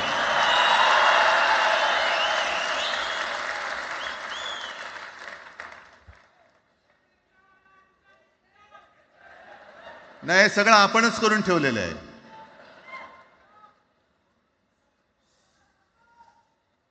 भाषेवरनं जेव्हा एखादा विषय निघतो तेव्हा तो केवळ वरवरचा धरून चालणार नाही. मधल्या काळामध्ये अगदी दोघांनी, म्हणजे मी काय राजनैतिक आणि आपण सगळ्यांनी या नतद्रष्टांचा अनुभव घेतलेला आहे. वापरायचं आणि फेकून द्यायचं. आता आम्ही दोघं मिळून तुम्हाला फेकून देणार आहोत. आजपर्यंत वापर करून घेतलात. अरे डोक्यावरती जर का शिवसेना प्रमुख नसते तर तुम्हाला ओळखत कोण होतं या महाराष्ट्रामध्ये? कोणत्या भाषेत बोलत होतात? अगदी राज, तू सगळ्यांची शाळा काढली, मला एका प्रश्नाचं उत्तर पाहिजे, मोदींची शाळा कोणती? सगळ्यात उच्च शिक्षित आहेत.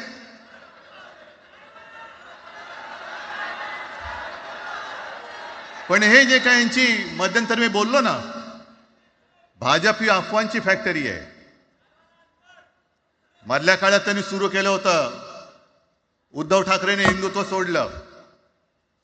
हिंदुत्व ही कोणत्याही भाषेची मक्तेदारी नाही. आम्ही अस्सल मराठी बोलणारे तुमच्याही पेक्षा जास्त कडवट कट्टर देशाभिमानी हिंदू आहोत. तुम्ही काय आम्हाला हिंदुत्व शिकवताय? अरे 92-93 साली जेव्हा जे काय घडलं, देशद्रोही मातले होते, तेव्हा मुंबईतल्या अमराठी लोकांना सुद्धा हिंदू म्हणून माझ्या शिवसैनिकांनी, शिवसेना प्रमुखांच्या शिवसैनिकांनी व मराठी माणसांनी वाचवलेलं आहे. आणि देवेंद्र फडणवीस आज जे बोललेत, बातमी आले सगळीकडे, मी इकडे बातम्या आणल्यात. भाषेच्या नावाखाली गुंडगिरी सहन केली जाणार नाही. जर महाराष्ट्रामध्ये मराठी माणूस न्याय मागण्यासाठी आंदोलन करत असेल आणि त्याला जर का तुम्ही गुंड म्हणत असाल तर आम्ही गुंड आहोत. आम्ही गुंड. न्याय मागणं म्हणजे गुंडगिरी नाहीये. आणि जर का गुंडगिरी केल्याशिवाय तुमच्या दरबारी न्याय मिळत नसेल तर आम्ही गुंडगिरी करूच.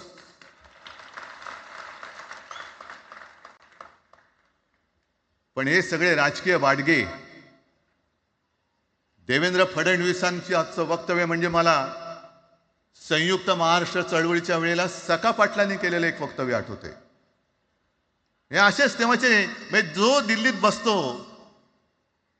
त्याचे पाय चाटणारे इथले राज्यकर्ते असतात, ते त्यांना मी बाडगे म्हणतोय.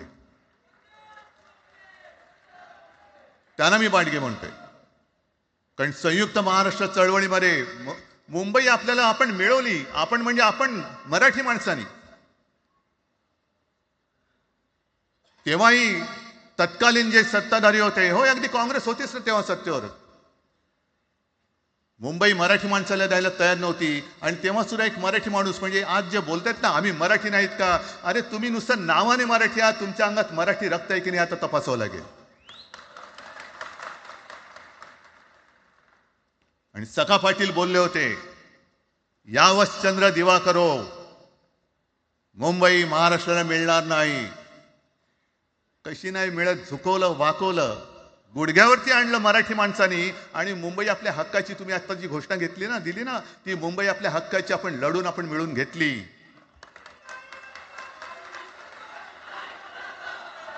कशासाठी हा सगळा तुम्ही घोळ घालतात. पण याच्या मागे मी जे माझ्या डोक्यात जो एक विचार आहे, पटतं की नाही बघा. हे यांचं सध्या जे काय चालू आहे, म्हणजे आधी आपल्याला सुद्धा वाटलं होतं,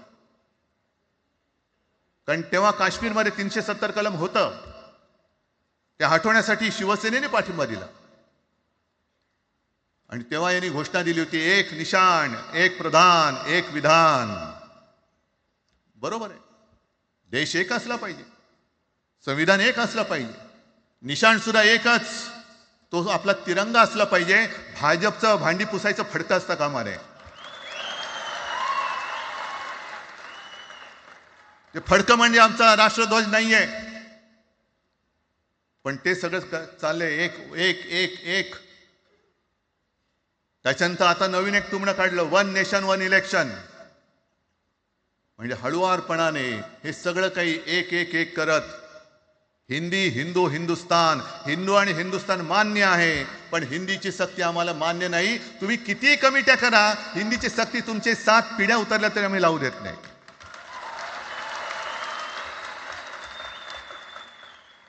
मग एक फेक नरेटिव्ह पसरवायचं. हे उद्धव ठाकरेच्याच काळातलं. अरे उद्धव ठाकरे एवढं काम करत होता, मग पाडलात कशाला गद्दारी करून, टाण्या बोंबललात तेव्हा. पण मी अभिमानाने सांगेन, माझ्या मंत्रिमंडळातले सहकारी इकडे बसले, जितेंद्र आव्हाड आहेत, आणखीन कोणी असतील, मी मुख्यमंत्री असताना महाराष्ट्रामध्ये मी मराठीची सक्ती केली होती आणि केलीच, ज्याचा मला अभिमान आहे. काय केलं त्याचं तुम्ही. मराठी भाषा महाराष्ट्रामध्ये सक्तीची करावी लागली. का करावी लागली. कोण आहेत आमच्या मराठीचे दुश्मन, कोण आहेत. पण महाराष्ट्रामध्ये मराठीची सक्ती केल्यानंतर सुद्धा काही लोक कोर्टामध्ये गेले. ती गुंडगिरी नाही होत. पण आता कोणतरी एक तो भेडी असतं त्याचं नाव,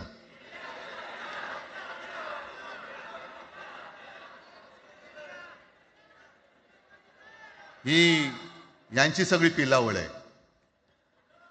तोडा फोडा आणि राज्य करा. आपण ज्या काही गोष्टी केल्या होत्या, हे म्हणतात म्हणे शिवसेनेने आजपर्यंत काय केलं. शिवसेना म्हणजे आता राज, मी तुला माझ्या सोबतच घेतो, कारण आपण तेव्हा एकत्रच होतो, आता सुद्धा पुढे एकत्र चाललेलो आहोत. त्याच्यामुळे आपलं सगळं तेव्हाच म्हणतोय, आपला एवढ्या वर्षाचा कालखंड. मराठी माणूस म्हणे मुंबई बाहेर नेला. मराठी माणूस आम्ही मुंबई बाहेर नेला असं जर का तुम्हाला वाटत असेल, तर 14 सालानंतर तुम्ही मुंबई आणि महाराष्ट्राचे जे काही लचके तोडलेत, मुंबईतून सगळे उद्योगधंदे, महाराष्ट्रातून उद्योगधंदे सगळे पळवले. आर्थिक केंद्र गेलं, हिरे व्यापार गेला, मोठमोठी ऑफिसेस गेली. आपल्याकडे येणारे उद्योगधंदे जे आपल्या काळात येत होते ते कुठे गेले. मग काय तेवढाच हिंदुस्थान किंवा तेवढाच सगळे हिंदू आहेत. तेवढेच हिंदू आहेत. आम्ही सगळं करत होतो, केलं होतं. पण तुम्ही पहिल्या प्रथम आमच्यात गद्दारी करवलीत आणि तुम्ही आमचं सरकार पाडलं. ह्याचं कारण तुमचे जे मालक तिकडे बसलेले 2 व्यापारी, त्यांचे बूट चाटण्यासाठी तुम्ही हे सगळं करतात.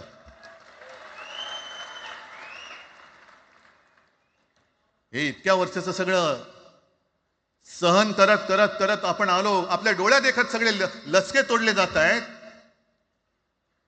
आपल्या दोघांनाही भांडवलं जात आहे आणि नतद्रष्टा आपल्या डोक्यावरती बसतायत. किती काळ सहन करायचंय. प्रत्येक वेळेला काही झालं की भांडाभांडी लावायची. आता सुद्धा तेच होणार. म्हणजे आम्ही एकत्र येणार, आल्यानंतर निवडणुकीपर्यंत एकत्र राहतील का? सत्ता प्राप्ती, काही जण म्हणतात की यांचा मराठीचा नाही, महापालिकेचा आहे. अरे नुसता महापालिकेचा नाही, तर आमच्या महाराष्ट्राचा आहे. आम्ही महाराष्ट्र सुद्धा काबीज करू.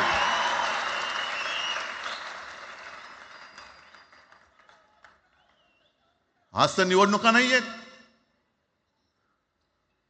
आमची सत्ता, सत्तेवरती जे शिवसेना प्रमुखांनी सांगितलं, अरे सत्ता काय, सत्ता येते आणि सत्ता जाते. पण आपली ताकद ही आपल्या एकजुटीमध्ये असली पाहिजे. दर वेळेला संकट आलं की आपण सगळे मराठी एकवटतो आणि संकट गेलं की आपणच एकमेकांमध्ये भांडायला लागतो. आता नको, हा नतद्रष्टपणा आता करायचा नाहीये, अजिबात करायचं नाहीये.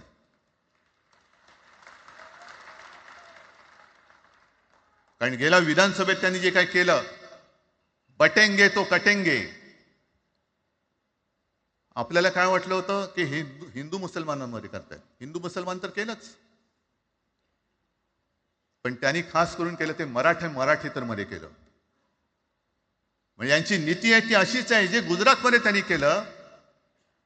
गुजरातमध्ये गेल्या निवडणुकीत एक असा माहोल होता, मला वाटतं मोदी तेव्हा का त्यांच्या नंतर असेल, माहित नाही मला, लक्षात नाही.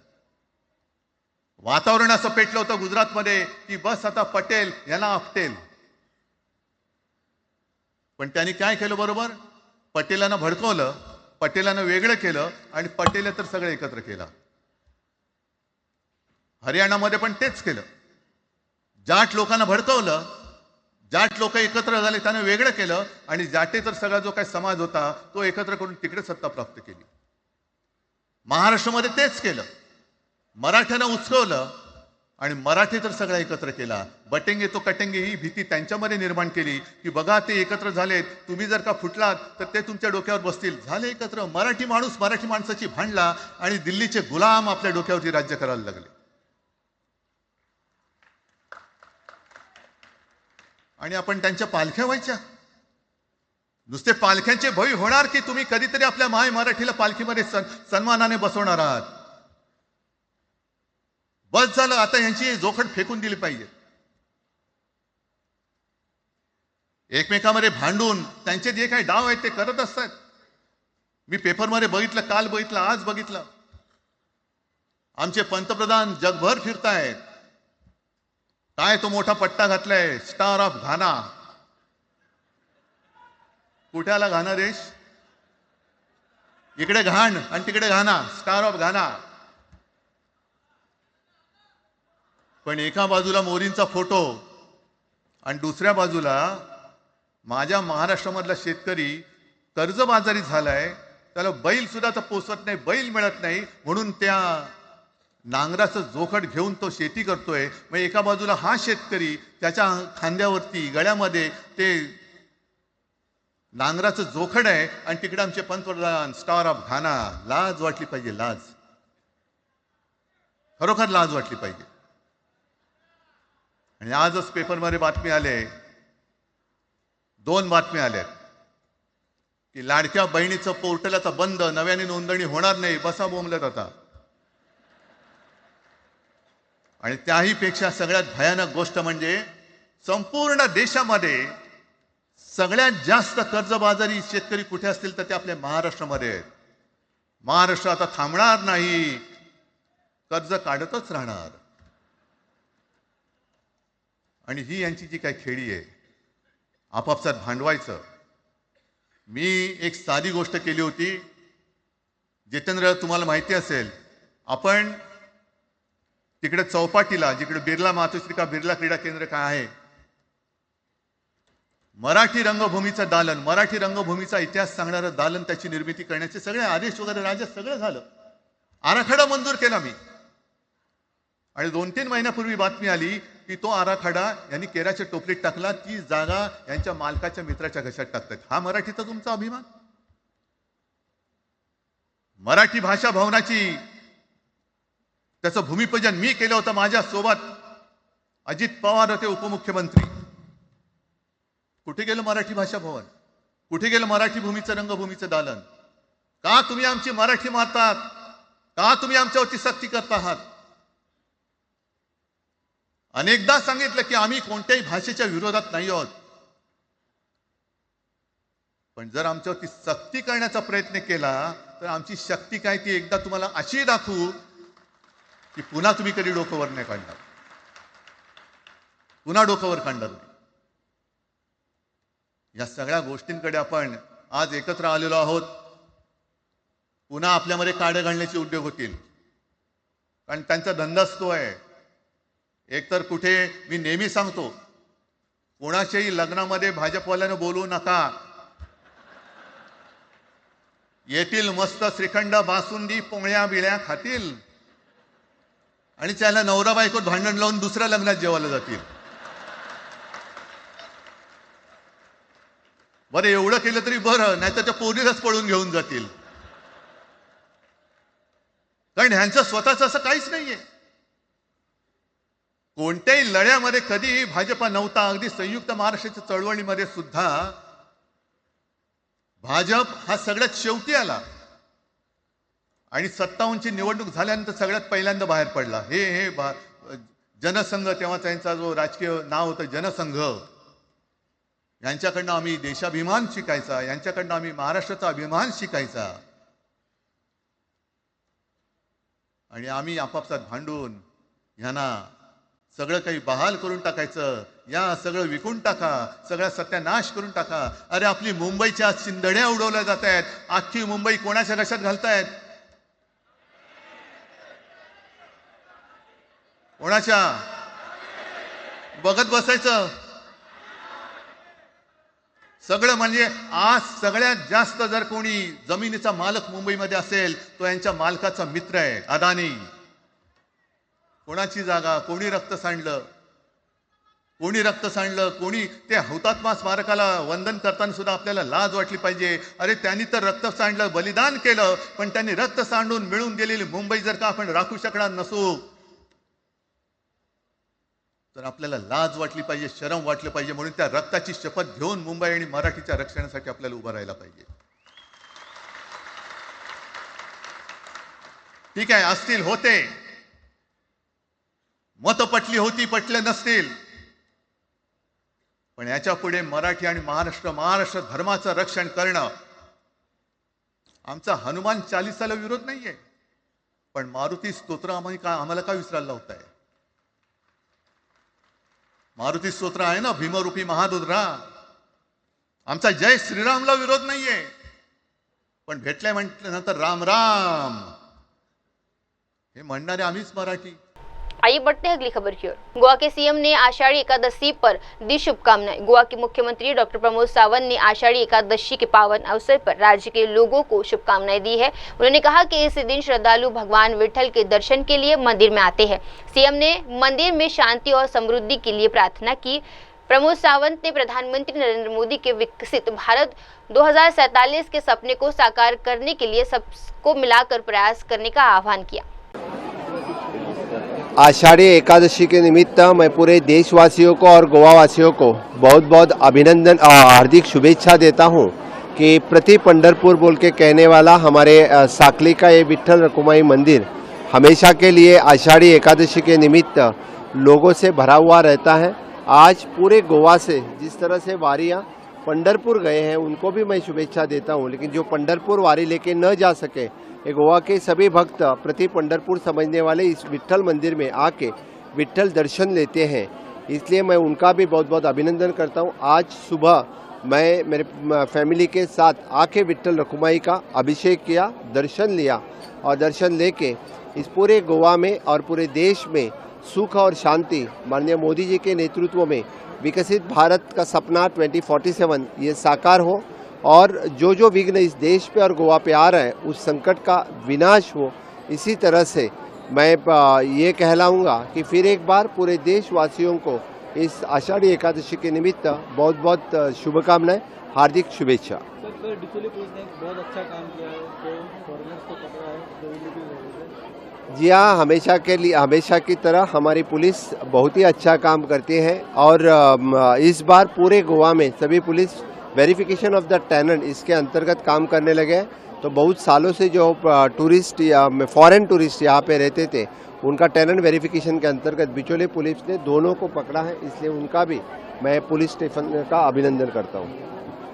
आइए बढ़ते हैं अगली खबर की ओर। मुख्यमंत्री रेखा गुप्ता ने रक्तदान की अहमियत पर जोर दिया। दिल्ली की मुख्यमंत्री रेखा गुप्ता ने कहा कि कई बार इलाज के दौरान रक्त की कमी के कारण जीवन बचाना मुश्किल हो जाता है।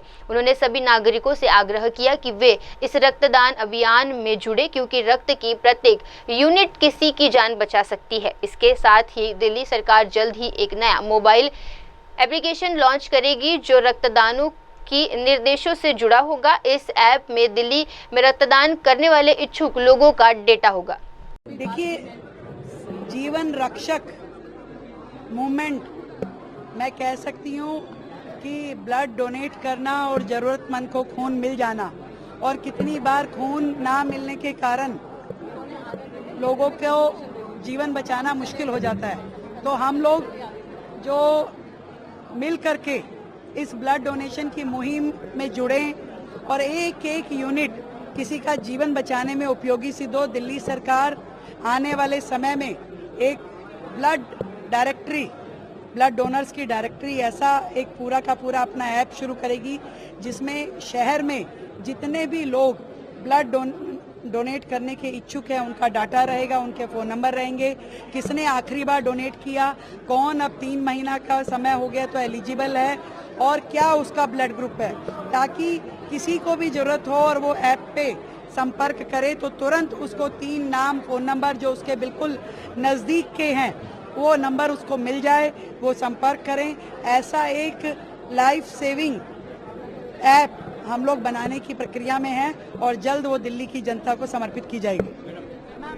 आइए बढ़ते हैं अगली खबर की ओर। मंडी के थुनाग इलाके में बादल फटने से भारी तबाही। भाजपा सांसद कंगना रनौत ने प्रभावित इलाकों का दौरा किया। मंडी के थुनाग इलाके में बादल फटने और अचानक आई बाढ़ से प्रभावित नुकसान हुआ है। प्रभावित इलाकों में सड़कें संपर्क बुरी तरह प्रभावित हुआ है। भाजपा सांसद कंगना रनौत ने थुनाग इलाके का दौरा कर हालात का जायजा लिया है। उन्होंने कहा कि बाढ़ जैसी स्थिति बनी हुई है और हमारी सरकार तथा प्रशासन राहत कार्यों में जुटे हैं। देखिए, मंडी पे डेफिनेटली बहुत संकट आया है। ये जो इतना बादल फट गए हैं और कई जगहों पे जो है पानी भर गया है।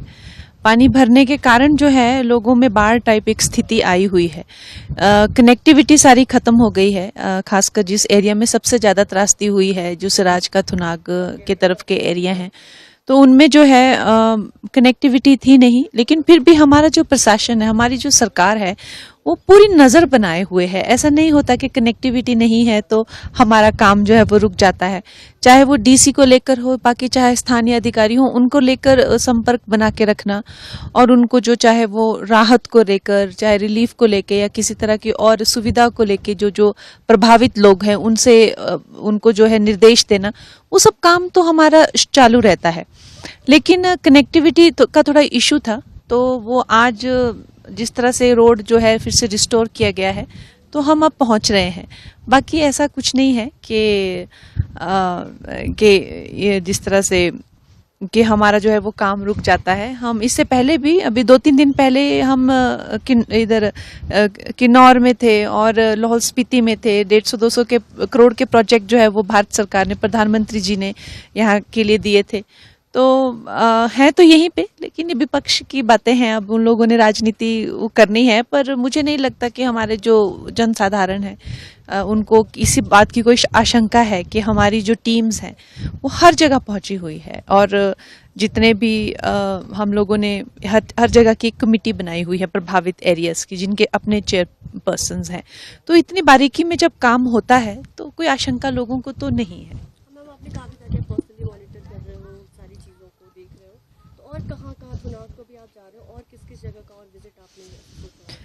बाकी मैंने सुना है करसोग में भी काफ़ी हानि, तो जन की ज़्यादा हानि सिराज में हुई है, वहाँ पे भी काफ़ी हानि है, और उसके साथ नाचन में भी कुछ एरिया अफेक्टेड है। तो ये सब एरिया के हम लोग दौरे करेंगे। अब वक्त तो चला है दर्शकों, छोटी सी ब्रेक का। ब्रेक के बाद भी जुड़े रहिए, देखते रहिए मेरे सहयोगी श्रद्धा के साथ देश की तमाम बड़ी खबरें। धन्यवाद। आप देख रहे हैं MNS न्यूज़, सच जरूरी।